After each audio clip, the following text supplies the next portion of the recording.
Right, I've had a bit of a sweep up and I sort of started trying to tidy up. I just don't know what to do with everything.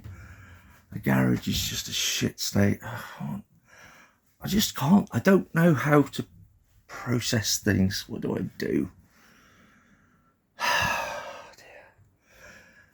Like, all the shit in the garden, all that wood.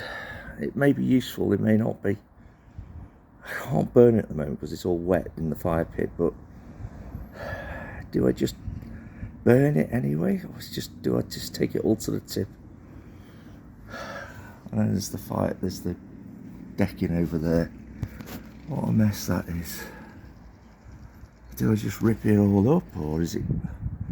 Oh, and then there's the rockery to finish. And all this over there, I just